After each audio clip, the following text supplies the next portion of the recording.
G'day gamers, welcome to New by Design. Gonna be moving into part 6 of the ultimate gaming PC build. As you can see, we're gonna take a sneak peek before we do the unboxing and assembly of the Kraken X52 240mm liquid cooling kit here. So this is what it's going to look like when it's all done. But obviously before we get to that stage, we're going to have to go ahead and rip the box open and then do the actual installation. So let's go ahead and do that. As you can see, it is the Kraken X52 240mm liquid cooling kit. It's got the radiator, it's got all the attachments and everything you need to it, as well as the actual piece or portion that connects to the CPU itself has some RGB features, but that's the only RGB. You did see attached to the radiator there's some RGB or an RGB fan. That's actually the NZXT Hue kit, so it doesn't actually come with one of those fans that light up, but it does come with two very high quality fans, which we'll take a look at once we get this box open here.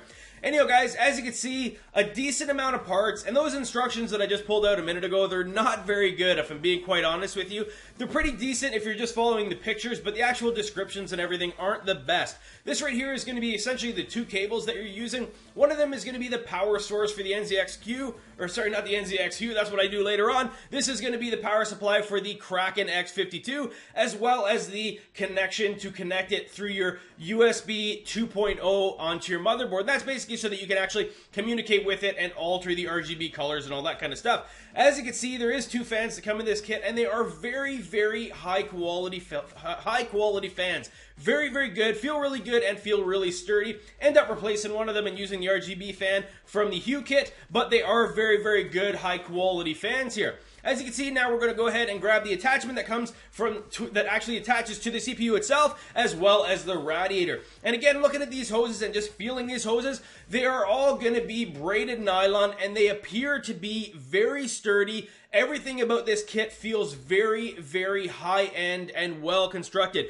And to be fair, it really should be, because this is one of the more expensive kits that you can purchase. As you can see, our thermal paste is pre-applied, which is awesome because I always kind of struggle with how much I should put on, and this kind of takes away the question on if you have too much on, too little on, or if it just kind of didn't make a proper connection. Nice that it's pre-applied here for us.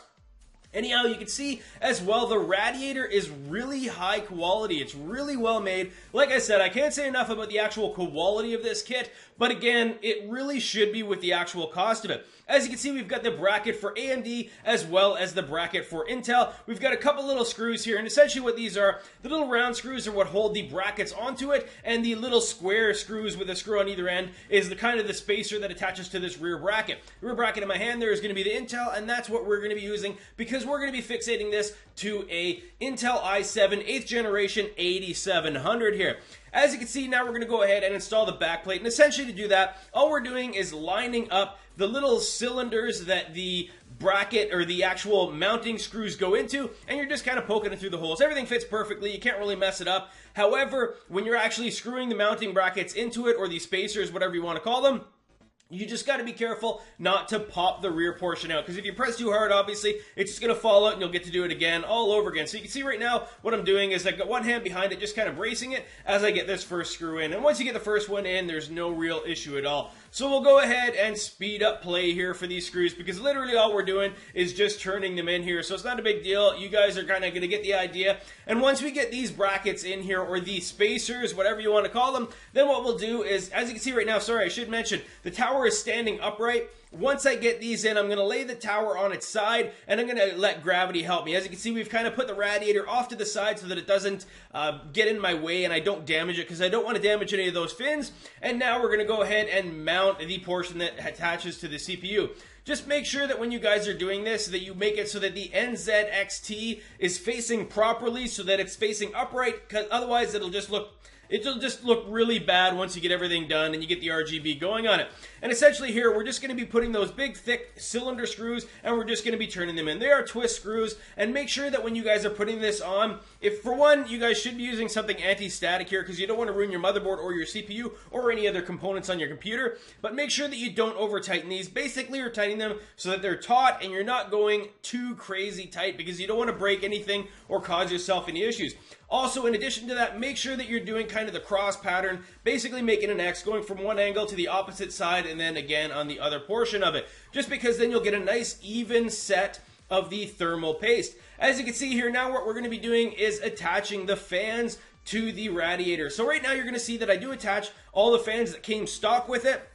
And then later on, I end up replacing one of the fans, the top fan, with an RGB fan from the Hue kit. But make sure before you guys attach this to the actual CPU tower, or the computer tower, that you guys put these fans on first. Otherwise, it'll give you all kinds of problems later on. So make sure, again, attach the fans first. Then after that, go ahead and attach the radiator to your tower, which you'll see that I do here in a minute here. So basically, essentially all we're doing here is just attaching. It's very, very basic. The only thing you want to pay attention to is just make sure that the wires or the hoses that connect the radiator to the actual CPU itself, make sure those are angled in a way that they're going to be at least as basically together as possible, because you don't want them blocking everything, because we're dealing with right now you can see that I'm going to be doing an RGB build, so I want to have all the RGB lighting looking nice, and part of that is going to be nice wire management, which I'll tinker around with kind of after I do this as well. I'll end up kind of changing the wire management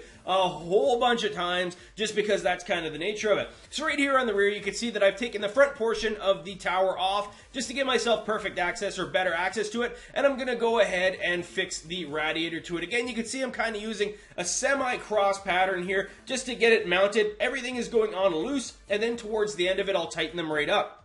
So essentially, again, all we're doing right now is loosely putting these screws on so that we can make sure that everything is going to line up, because if you put everything too tight or any of the screws too tight, it'll be tough to move this radiator around and get everything lined up. Once we get all the screws in and started, then we'll go ahead and go in our cross pattern and tighten everything up here, as you can see that we are going ahead to do right now. Once we get this on, again, what we're going to do is basically try to get everything lined up for our wire management. Get those cables connecting the actual radiator to the CPU in a way that they're going to be kind of out of the way and blocking as little as possible. So essentially now what I'm going to do is I'm going to be connecting this USB connector, which essentially goes into the top portion or the portion above the NZXT logo. And what that does is it connects from that little, basically, I don't even know what you want to call this. It's the portion that attaches to the CPU.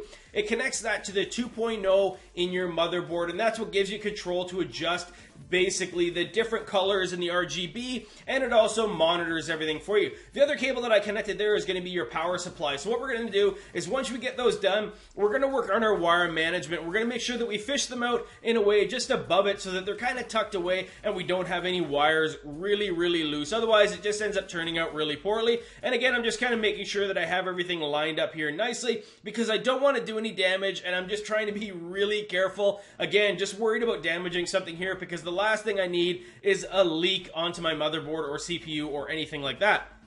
As you can see, we've got the wires both connected here now, and what we're going to be doing is feeding them just above it to try to make sure that we get this best wire management possible. We're also going to be taking the other power source and connecting it to the CPU fan. Make sure it's connected to the CPU fan because that's the fan that is obviously regulating the speed that the fan has to go that's attached to the CPU, which is again what we want to be doing here. Again, right now you can see that I'm just going to be fishing the wires just above the top here, just to try to get them as far out of the way as I possibly can. And once we do that, we'll go ahead to the rear of the tower here and try to work on our wire management. It's not going to look super pretty just now, but trust me guys, it will get there eventually. Right now, all it's about is trying to make sure that everything has the ability to get connected. Once we go for the connection and get everything done, then we'll worry about tying everything away and making sure that the wire management looks nice from behind. And now that we've gone to the rear of the case, we'll work on connecting the last portion of the connectors here. So we've still got to hook up both the fans attached to the radiator, and to do that, we're going to connect them to these two cables here. This one cable here that's actually capable of running up to 4 fans. However, in my tower, I'm only going to have 2 of the fans from the radiator actually connected to this portion here. Once we get these 2 connected, as you can see we've done right now, what all we have to do after that portion is just connect it to a SATA power supply. So we're going to go ahead and back over to our power supply here, connect the SATA connector, then feed this basically behind the case again so that we can deal with some wire management, make it look as nice as possible. Once we get that to the back, that's literally all that's left to this really, guys, is just to go ahead and connect the actual SATA power supply. So we're going to go ahead and do that. Make sure you do it the right way. You can see here that I've got it the wrong way, so we'll flip it around and then connect it.